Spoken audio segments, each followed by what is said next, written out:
Sir. What is the deal there? Can we confirm, sir? Is this a legal matter? Yes, and it's important to me. What do you need? Bro, you're a better lawyer than me. Okay. I know I talk too much. I'm abrasive. You're incredibly important. You're succinct, persuasive. My client needs a strong defense. You're the solution. Who's your client? The U.S. Constitution?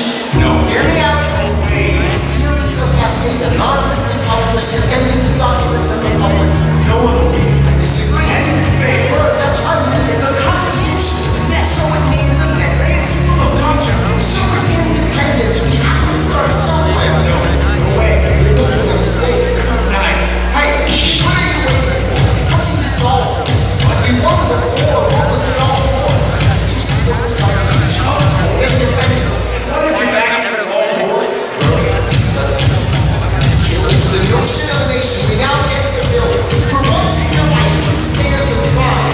I don't understand. I stand to the side. Keep all my hands close to my chest. I don't really see which way the wind will blow. I'm taking my time watching the aftermath of the nation, watching the tension grow.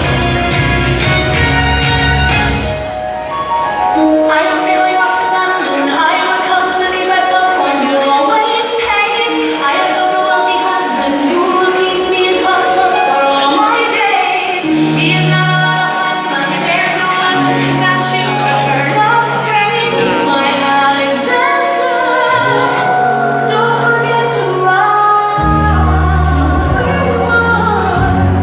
Look at where you started. The fact that you're alive is a miracle. To stay alive means that we're big enough. And if your wife could share a fraction of your time, you'll find the gradual peace of mind. Alexander joins forces with James Madison and John Jay to write a series of essays defending the new United States Constitution entitled Federalist Papers.